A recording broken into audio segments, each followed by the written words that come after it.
बिस्मिल्लाहिर्रहमानिर्रहीम। अस्सलाम वालेकुम नाज़रीन, आप यूट्यूब चैनल देख रहे हैं। मैं इमरान खान हूँ। आज 20 तारीख़ है जनवरी की और आज डोनाल्ड ट्रंप अमेरिका के 47वें सदर के तौर पे हलफ उठा लेगा।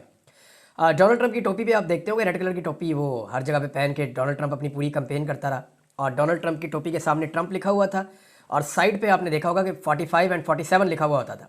पाकिस्तान में कई लोग ये कहते थे कि ये फार्म 47 और फार्म 45 और कुछ लोग पूछते थे कि ये किस लिए है। तो देखें, वो 45वां सदर था अमेरिका का और 46 यानी 46वां सदर जो बाइडन बना।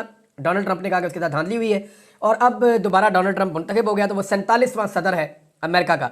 डोनाल्ड ट्रंप आज के बाद अमेरिका के सदर होगा। जो बाइडन जो है वो चला गया और जो बाइडन का जो सहारा पाकिस्तान की एस्टेब्लिशमेंट को और हुकूमत को मैसर था वो अब मौजूद नहीं रहेगा। बैरूनी दबाव बढ़ता चला जाएगा। अमेरिका के अंदर एक कांग्रेशनल मीटिंग आ रही है, ये 22 तारीख को आ रही है। पहले आप देख लें कि डोनाल्ड ट्रंप की जो टीम है वो किस नौयत की है और इस टीम के ख्यालात किस नौयत के हैं। देखिए, क्या वाकई में पाकिस्तान के ऊपर ये दबाव आएगा, ये सवाल सबसे ज़्यादा पूछा जाता है।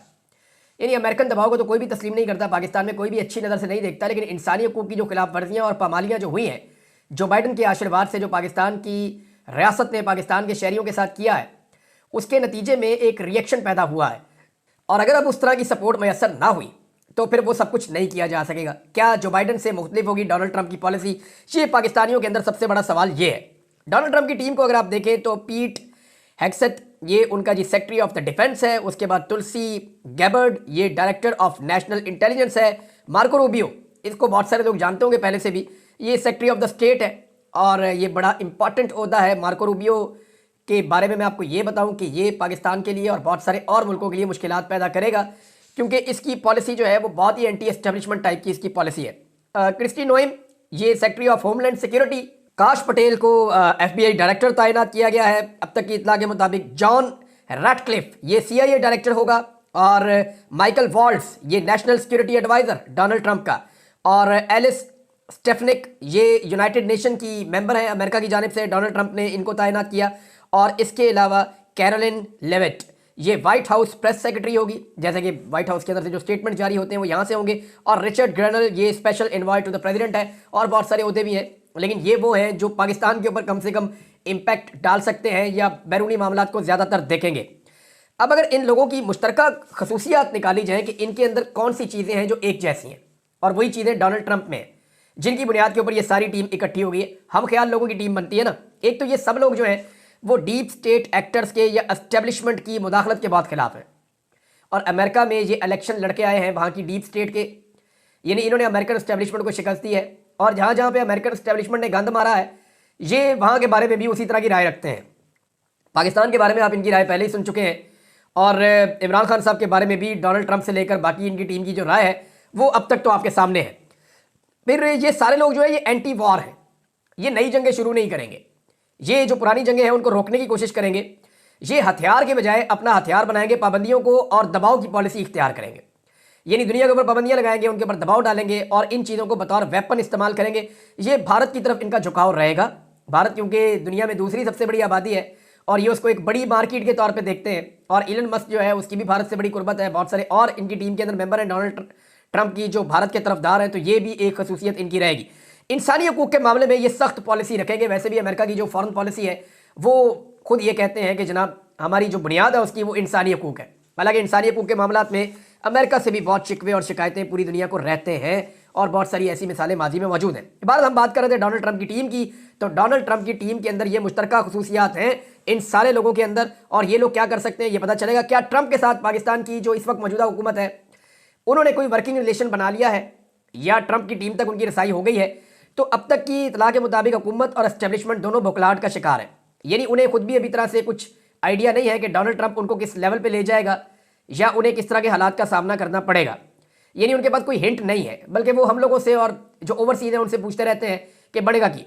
नवाज शरीफ साहब जो हैं वो तशरीफ़ ले गए थे अमेरिका और उन्होंने कोशिश की थी डोनाल्ड ट्रंप की टीम से या डोनाल्ड ट्रंप से मिलने की, लेकिन नवाज शरीफ साहब को वहाँ घास नहीं डाली गई और मियाँ साहब वापस से जो है वो बरतानिया पहुँच गए थे अमेरिका का नाकाम दौरा करके।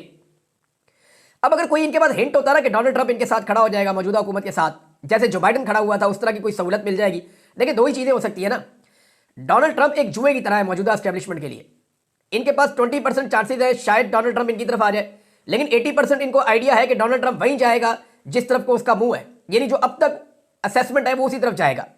ये एक जुआ है। अगर वो मौजूदा हुक्मरानों के साथ जो बाइडन की तरह मिल गया और इनके साथ खड़ा हो गया तो पाकिस्तान तहरीक इंसाफ और इमरान खान साहब के लिए एक मुश्किल तरीन दौर का आगाज़ हो जाएगा और उनको मजीद जुल्म, जबर और फसाइयत का सामना करना पड़ेगा बहुत लंबे वक्त के लिए। और अगर ट्रंप इंसानी हकूक और जमहूरियत के लिए डट गया तो पाकिस्तान की एस्टेब्लिशमेंट के लिए तारीख का मुश्किल तरीन दौर शुरू हो जाएगा।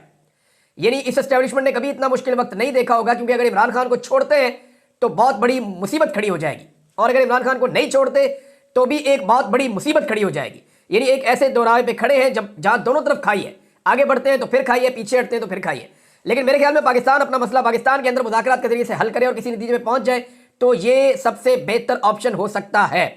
डोनाल्ड ट्रंप की ताकत का आप अंदाजा यहां से लगा लें कि उसने सदर का हलफ उठाने से पहले इसराइल के अंदर जंगबंदी करवा दी है। यानी फ़लस्तीन के ऊपर जो अटैक किया था इसराइल ने, वो जंगबंदी करवाई है। इसराइल में दबाव उनका काम कर गया है। इसराइल ने इंसानी हकूक की बहुत सारी खिलाफ वर्जियाँ की हैं और अब उनके वज़रा जो है वो इस दबाव की वजह से रेजिग्नेशन दे रहे हैं, उनके इस्तीफे आ रहे हैं। नेतन्याहू के ऊपर भी बहुत ज़्यादा दबाव है। नेतन्याहू हमेशा जो इसराइल अटैक करता रहा है गजा में या वेस्ट बैंक में या बाकी इलाकों में फ़लस्तीनियों के ऊपर, वो इसको अपना इंटरनल मामला करार देता रहा है। लेकिन इंसानी हकूक का मामला कभी भी किसी का इंटरनल मामला नहीं होता, चाहे वो पाकिस्तान में हो, चाहे वो फ़लस्तीन के अंदर हो, चाहे वो कश्मीर के अंदर हो, चाहे वो म्यांमार के अंदर हो, चाहे वो इराक के अंदर हो, लीबिया में हो, शाम में हो, दुनिया के किसी भी इलाके में हो। इंसानी हकूक का मामला किसी भी मुल्क का अंदरूनी मामला नहीं होता। और अमेरिकन अपनी पॉलिसी इंसानी हकूक के मामला को रख कर बनाते हैं या कम से कम इसको इस्तेमाल करते हैं। डोनाल्ड ट्रंप पाकिस्तान में सिर्फ एक ही चेहरे को पहचानता है, ये बात सारे पाकिस्तानी जानते हैं। यानी ये बात अभी मुशाहिद हुसैन सैयद साहब ने की, लेकिन ये एक रियलिटी है और वो चेहरा इमरान खान साहब का है। और ये डोनाल्ड ट्रंप का मसला नहीं है, ये पूरी दुनिया के लोगों का मसला है। आप दुनिया के किसी भी मुल्क में ट्रैवल करें, आप यूरोप चले जाएं, आप किसी और जज़ायर पे चले जाएं, आप वेस्ट इंडीज़ चले जाएं, आप सेंट्रल एशिया चले जाएं, आप इधर ये थाईलैंड साइड पे चले जाएं, बैंकॉक चले जाएं, चाइना चले, आप दुनिया के किसी भी मुल्क में चले जाएं, अरब ममालिक में आप चले जाएं, मिडिल ईस्ट में, आप सिर्फ पाकिस्तान का नाम लेंगे और वहाँ के लोग इमरान खान का नाम लेंगे। आप इमरान खान का नाम लेंगे और वहाँ के लोग पाकिस्तान का नाम लेंगे। पाकिस्तान की इस वक्त दुनिया में जो सबसे बड़ी पहचान है वो इमरान खान है। पाकिस्तान के किसी वज़ीर आज़म को लोग नहीं जानते। पहले वज़ीर आज़म से लेकर अब तक आप सारे वज़ीर आज़म के नाम ले लें, दुनिया किसी को नहीं जानती, सिर्फ इमरान खान को जानती है। पाकिस्तान के किसी डिक्टेटर को दुनिया के लोग नहीं जानते। आप जिसका मर्जी नाम ले लें, दुनिया नहीं जानती। ना याह्या खान को जानते हैं, ना ज़ियाउल हक को जानते हैं, ना मुशर्रफ को जानते हैं, ना अयूब खान को जानते हैं, किसी आर्मी चीफ को नहीं जानते। पहले आर्मी चीफ से लेकर आसिम मुनीर साहब तक आ जाए, आप किसी को नहीं जानते। दुनिया को कोई पता नहीं पाकिस्तान का आर्मी चीफ कौन है, ना उन्हें पता होना चाहिए। ना वो सदूर को जानते हैं, ना वो सिर्फ इमरान खान को जानते हैं। पूरी दुनिया का मसला है। यही मसला जो है वो डोनाल्ड ट्रंप का भी है। और डोनाल्ड ट्रंप जो है वो पाकिस्तान में इमरान खान को जानता है और वो जब कभी पाकिस्तान का जिक्र आएगा तो मामला इस तरफ जाएगा। डोनाल्ड ट्रंप को पाकिस्तानियों ने एक लेटर भी लिखा है। और ये जो दो डेवलपमेंट्स होने जा रही है ना, नंबर एक तो मैंने आपको बताया कि कांग्रेशनल मीटिंग होने जा रही है, ये 22 तारीख को होगी अब तक की इत्तला के मुताबिक। और इसमें उम्मीद की जा रही है कि 8 से 10 सेनेटर शायद शामिल हो सकते हैं। ये एक बहुत बड़ी कामयाबी होगी अगर इतनी बड़ी तादाद में ये जो मीटिंग है इसके अंदर कांग्रेसमैन आ जाते हैं, तो ये बहुत बड़ी कामयाबी है ओवरसीज़ पाकिस्तानियों की। और इससे पहले जो बरतानिया में हुआ वो भी बहुत बड़ी कामयाबी थी कि 15 MPs आए थे जो पार्लियामेंट्री मीटिंग है उसको लेने के लिए। नॉर्मली 2, 3, 4 MPs इससे ज़्यादा नहीं आते। वो अपनी अपनी पार्टी की तरफ से एक एक दो नुमाइंदे आते हैं, वो आकर ब्रीफिंग लेते हैं, वो अपनी पार्टी के अंदर जो है वो इसके ऊपर फिर बातचीत कर लेते हैं, जहाँ मौका आता है वो इस पर बात करते हैं। लेकिन जो पार्लियामेंट्री ब्रीफिंग होती है उनमें इतने ज़्यादा लोग नहीं आते। यहाँ जो कमेटी बैठी 15 लोग जो है वो बरतानिया में आए थे और अब उसका एक फॉलोअप होने जा रहा है, वो मैं आपको बताता हूँ, क्योंकि ये मामला भी रुकेगा नहीं, इसका फॉलोअप होने जा रहा है और फर्दर कुछ चीज़ें और होनी है अभी बरतानिया में। यानी नंबर एक ये है कि फॉलोअप होने जा रहा है और ये तकरीबन 144 MPs हैं बरतानिया के, जिनको कुछ रिपोर्ट्स भिजवाई जा रही हैं ओवरसीज़ पाकिस्तानियों की जानिब से। ये जो रिपोर्ट तैयार की गई है, मैंने रिपोर्ट देखी थी, बड़ी कॉम्प्रिहेंसिव रिपोर्ट है। और अगेन ये रिपोर्ट जो है वो फ्रेंड्स ऑफ डेमोक्रेटिक पाकिस्तान जो तंजीम है उन्होंने बनाई है बड़ी मेहनत करके। मैंने इन लोगों से बात की, मैंने कहा आपका पाकिस्तान तहरीक इंसाफ से क्या ताल्लुक है? उन्होंने कहा तहरीक इंसाफ से इतना ही ताल्लुक है कि आज उनका बुरा वक्त आया हुआ है, हम पाकिस्तान के और जमहूरी पाकिस्तान के हामी हैं। कल अगर ये कोई और पॉलिटिकल पार्टी होगी तो हम इसी ताकत के साथ खड़े होंगे। हम पाकिस्तान तहरीक इंसाफ नहीं, पाकिस्तान के साथ खड़े और पाकिस्तान में जमहूरियत के अलमबरदार हैं, हम उसके लिए कोशिश करेंगे। इन लोगों ने बड़ा क्लियरली मुझे ये बात बताई। अब वो ये कहते हैं कि हमारा एक कामयाब प्रोग्राम हुआ है और ज़बरदस्त प्रोग्राम हुआ है और उसके बाद जो फॉलोअप रिपोर्ट्स हैं वो अब हम भिजवा रहे हैं तमाम MPs को, 144 MPs को जा रही हैं। इन रिपोर्ट्स के अंदर 7 चीज़ें हैं जो उन्होंने मेंशन की हैं। नंबर एक, वो कह रहे हैं जी 8 फरवरी का जो इलेक्शन है उसकी सारी तफसीलात हमने इसके अंदर लगाई है। इमरान खान के केसेस हैं उसकी सारी तफसीलात लगाई हैं। और इसके अलावा उन्होंने कहा जी कि जुडिशरी और जजेस के साथ जो कुछ हो रहा है वो भी लगाया है, कंप्रोमाइज़ उनको किया गया। इस्लामाबाद के अंदर जो कत्लेआम हुआ 26 नवंबर 2024 को, उसकी तफसीलात लगाई हैं, और जो जबरी गुमशुदगियां की जा रही हैं, अगवा किया जा रहा है पाकिस्तानियों को, उसकी तफसीलात लगाई हैं। और इसके अलावा जो पॉलिटिकल प्रिजनर्स हैं और जो मिलिट्री कोर्ट्स के अंदर ट्रायल हुए हैं, उसकी तफसीलात साथ लगाई जा रही है। और सातवां और आखिरी इशू जो इन्होंने उठाया वो मीडिया की सेंसरशिप है। पाकिस्तान में मीडिया को दबाकर रखा हुआ है, मीडिया अपनी मर्जी से रिपोर्टिंग नहीं कर सकता। मीडिया वाले खुद कहते हैं, हमें भी साथ निकल कर कहते हैं इतने मजबूर हैं हम इमरान खान का नाम नहीं ले सकते, हम इमरान खान की फोटो नहीं दिखा सकते, इवन मलिक रियाज साहब का नाम भी नहीं ले सकते। तो मलिक रियाज साहब से मुझे याद आया, मैं कुछ चीज़ों की तहकीकात कर रहा था, जो पिछला केस है उसके बारे में, अलकादर यूनिवर्सिटी वाला, वो तो केस उड़ गया, उस केस के पल्ले कुछ नहीं रहा। अगर कोई भी, यानी ये मैं कानूनी माहिरीन की राय आपको बता रहा हूँ, अगर कोई जज कोई फैसला लिखते वक्त किसी दूसरी अदालत के फैसले का रेफरेंस डाले तो वो पूरे फैसले का रेफरेंस होता है, उसके हिस्से नहीं होते। ये आप समझ लें। ऐसा नहीं हो सकता कि एक जज एक फैसले का रेफरेंस दे अपने फैसले में, तो ये मुमकिन नहीं है कि वो उसके एक हिस्से का दे और दूसरा हिस्सा छोड़ दे। ये फ्रॉड इस फैसले के अंदर किया गया है। राणा साहब ने जो फैसला लिखा उसमें यह काम किया गया है। अब वो पूरे फैसला, अगर तो आपने रेफरेंस उसका देना है तो पूरे फैसले का देना है, और वो पूरा फैसला जो बता रहा है उसमें से चीजें छुपाई गई हैं जिसका फायदा इमरान खान साहब को होना था। अब वो चीजें सामने आ जाएंगी हाई कोर्ट के अंदर, तो दूध का दूध और पानी का पानी हो जाएगा। दूसरा, जो बहुत सारे जर्नलिस्ट हैं या वकला हैं, उनका ये कहना है कि जो 2 नए जजेस लाए गए हैं वो इसलिए लाए गए हैं ताकि पाकिस्तान तहरीक इंसाफ या इमरान खान साहब के केसेस को मैनेज किया जा सके। अब इमरान खान साहब के केस को अगर आते ही इनमें से किसी जज को दिया जाता है, एक नए जज को दिया जाता है, तो इतना हाई प्रोफाइल केस, एक साबिक वज़ीर आज़म का केस, ये उस जज के साथ और इंसाफ के साथ ज्यादती होगी, ये नहीं होना चाहिए। अच्छा जी, इसके अंदर मामला तो अब बहुत क्लियर हो गया है, ये टिकना तो है नहीं। अब इसमें जो है वो ये भी बताया गया है, जर्नलिस्ट ये कह रहे हैं कि 2 चीज़ें इकट्ठी इमरान खान साहब दायर करेंगे। एक तो इमरान खान साहब की अपील जाएगी, एक आधे दिन में चली जाएगी इस्लामाबाद हाई कोर्ट पे। अपील के साथ जमानत की दरखास्त भी दायर होगी। ये 2 चीज़ें जानी है, साथ अपील जानी है, साथ जमानत की दरखास्त जानी है। और ये बात आप याद रखिएगा कि 1 से 1.5 माह से ज़्यादा जमानत की दरखास्त जो है वो पेंड नहीं हो सकती। 1 से 1.5 माह के अंदर जमानत का फैसला हो जाएगा और इमरान खान साहब को इसमें डेफिनेटली जमानत मिल जाएगी। ये नहीं हो सकता कि इसमें जमानत ना मिले। अब जनाब, ये जो मामला है ये शुरू हुआ था उस वक्त जब मलिक रियाज की फैमिली ने खरीदा था वन हाइट पार्क। ये आई ना कहानी, इसके बारे में मैं लगा हुआ था कि ये हुआ कैसे था। तो नाज़रीन, हुआ ये था कि मलिक रियाज साहब को वज़ीर आज़म उस वक्त के नवाज शरीफ साहब ने बुलवाया था, बुलवा के उनसे मुलाकात की थी, और उस मुलाकात में मलिक रियाज साहब को कहा था कि मेरा बेटा जो है वो मुश्किल में है, लिहाजा वो जो वन हाइट पार्क की प्रॉपर्टी है वो आप खरीद लें बरतानिया में। और फिर हसन नवाज ने 2 नंबरी करते हुए वो प्रॉपर्टी दुगनी कीमत पे बेची मलिक रियाज साहब के साहबजादे की कंपनी को, और ये एक धोखा दिया गया था। यानी जो 9 अरब की प्रॉपर्टी थी उसको 18 अरब में बेचा लगभग।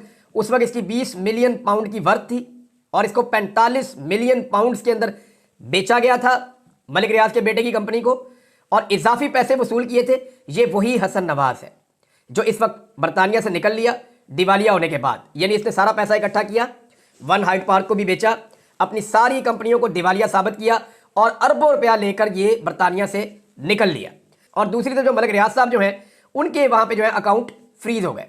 उनके अकाउंट फ्रीज हुए, फिर उन्होंने जो मुआहदा किया उनके साथ, खुफिया मुआहदा किया NCA के साथ कि जी हम पैसा ले जाते हैं पाकिस्तान में वापस।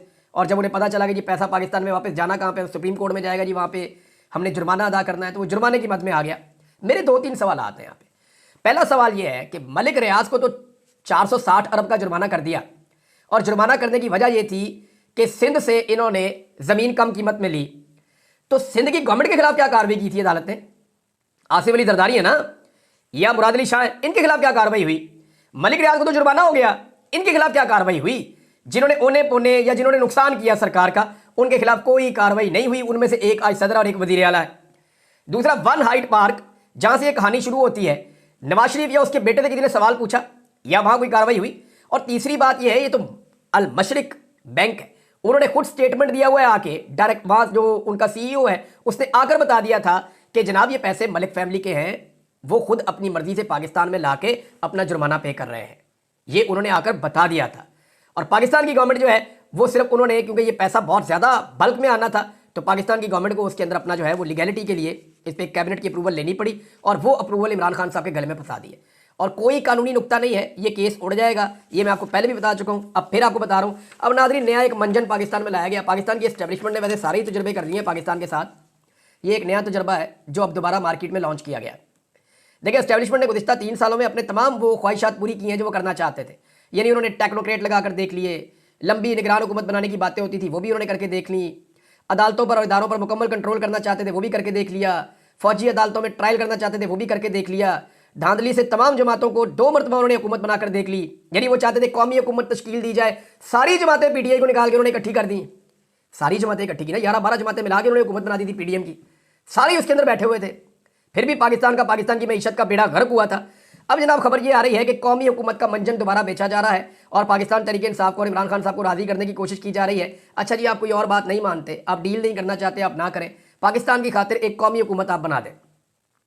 उसमें ऑफर यहाँ तक पहुंची है मुबैना तौर पर कि पाकिस्तान तहरीक इंसाफ को कहा जी वज़ीर आज़म भी आपका बना देते हैं, और बाकी सारी जमातों में होगा ये कि ये जो फार्मूला है वो ये है कि ये जो पूरी की पूरी असम्बली है ये ऐसी ही बैठी रहेगी, पंजाब नून लीग के पास, सिंध जो है वो पीपल्स पार्टी के पास, बलूचिस्तान जैसे चल रहा है वैसे ही, और खैबर पख्तूनख्वा जो है वो पीटीआई के पास, यानी सबके पास अपने अपने सूबे मौजूद हैं। और अब किया यह जाएगा कि इसी सेटअप के अंदर एक कौमी हुकूमत बना दी जाएगी, जितने एमएनए हैं ना सारे के सारे वो मौजूद रहेंगे और सारी पार्टियां हुकूमत में आ जाएंगी, कोई भी पार्टी अपोजिशन में नहीं होगी, सारी पार्टियां मिलकर हुकूमत करेंगी और एक कौमी हुकूमत बनाएंगे साल 2 साल के लिए। और उसके अंदर कहते हैं जनाब कि हमने कोई कानून साजियां करनी है, कोई आईनी तरमीम करनी है, सारी चीज़ें सेट करके और फिर बाद में इंतखाबात करवा देंगे। ये नया मंजन मार्केट में है। इमरान खान साहब फिलहाल इसके ऊपर भी नहीं मान रहे, इस पर भी आमादा नहीं हो रहा है। देखिए, कौमी हुकूमत तो पहले बनाकर देख ली ना, पीटीआई को बाहर निकालकर कौमी हुकूमत बनाकर देख ली।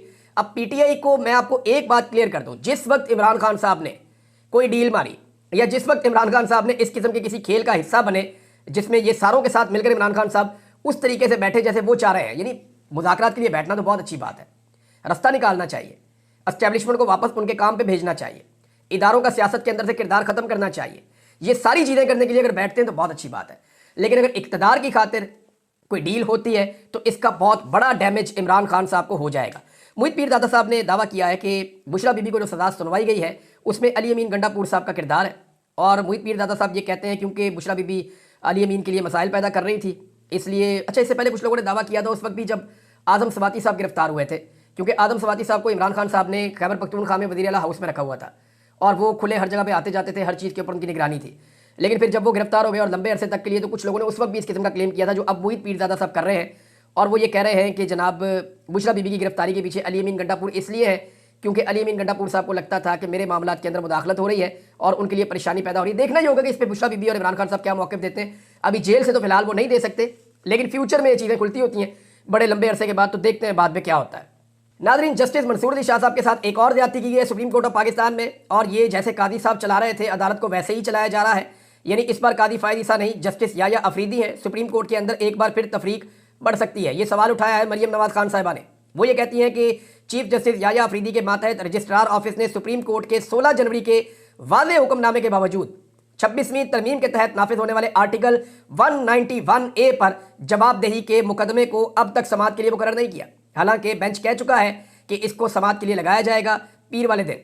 जस्टिस मंसूर अली शाह, जस्टिस आयशा मलिक और जस्टिस अकील अब्बासी ने हुक्मनामे में लिखा कि मुकदमा 20 जनवरी दिन 1 बजे समाअत के लिए मुकर्रर किया जाए, यानी आज के दिन, मगर अब तक काज लिस्ट जारी नहीं हुई और ज़राए का दावा है कि जारी होगी भी नहीं।